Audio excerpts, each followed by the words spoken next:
Resident Evil Village was a horror masterpiece with so many genres and ideas crammed into one game, and it guaranteed to have something to scare everyone. In this series, we'll be taking a look at the characters and creatures from the game and examine the history of some of the potential influences and inspirations behind the game.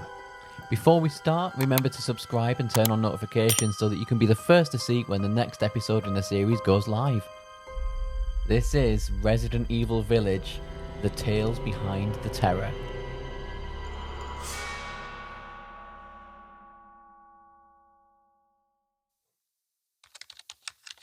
Fairy tale. Noun. A children's story about magical and imaginary beings and lands. A fairy story or a fabricated story, especially one intended to deceive.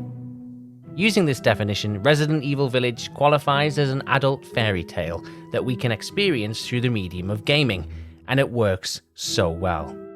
Fairy tales are the first stories we experience in our lives.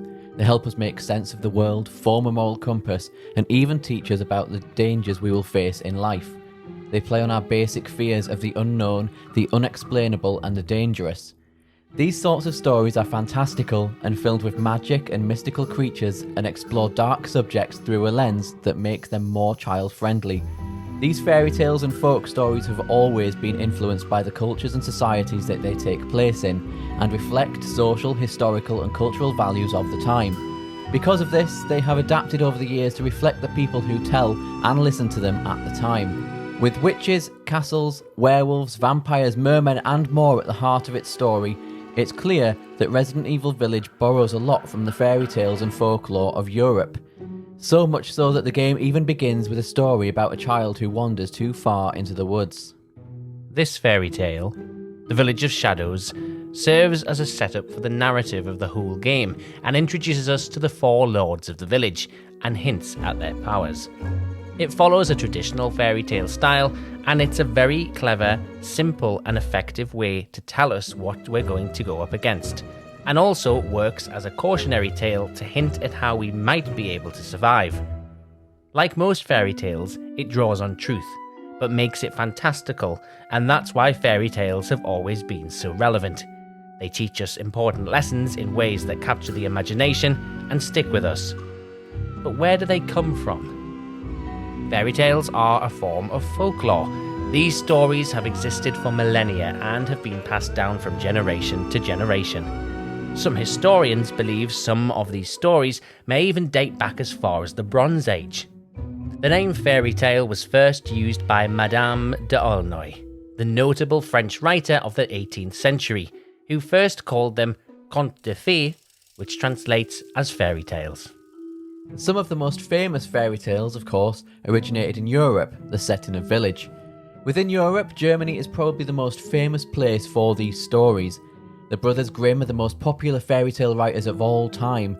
Throughout the late 18th and early 19th century, they dedicated years of their lives to collecting these stories from old books and from speaking and listening to stories told within the community. Their book, Kinder und Hausmärchen, translates as Children and Household Tales, and it included 210 stories by its 7th edition, which proves just how popular the stories became. They arrived at a time when education was becoming compulsory, so more people were educated and able to read, and word of their stories spread like wildfire. As the editions grew longer, so too did the stories, with the brothers adding their own flair to the tales, all while taking care to keep true to the narrative style of the original story. Over the years, though, the Brothers Grimm were met with opposition over some of the content. This led to some of the more traumatic elements being edited to make the stories more child-friendly. That's why in most versions you won't find the ugly sisters in Cinderella getting their eyes pecked out anymore. The criticism meant that the Brothers Grimm eventually came under attack from the church and were forced to make books more Christian. For example, they were made to change Cinderella and Hansel and Gretel's evil mothers into stepmothers in order to protect the sanctity of motherhood.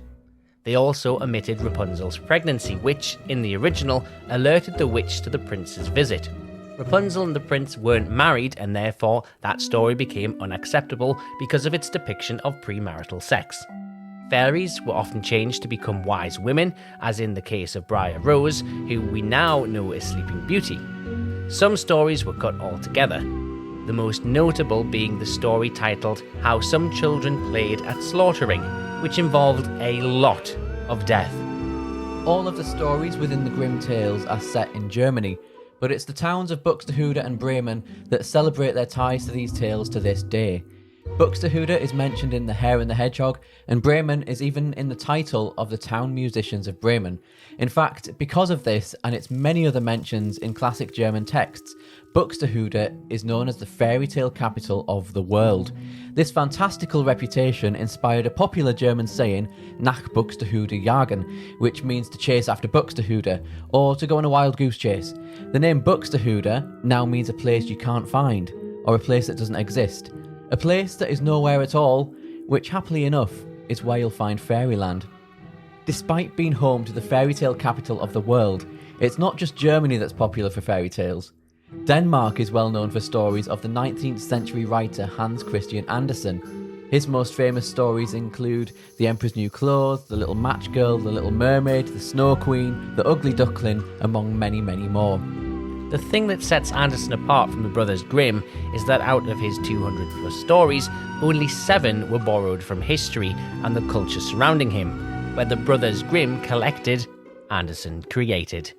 It was his keen ears and an eye for detail that allowed Andersen to catch the smallest snippets of the smallest things and create entire fantasy worlds from them. His story is one of someone born to poverty who worked his way up to celebrity status with his stories. You could say he lived his own fairy tale. There is absolutely no doubt that the idea of fantastical worlds and their inhabitants helped influence the fictional village that the game takes place in. We'll be exploring more of this folklore in more detail as we move through the series. If you like this episode, give it a thumbs up and don't forget to hit subscribe and turn on notifications so you can be the first to see when the next episode in the series goes live. In episode 2, we'll be talking about the possible origins of lichens.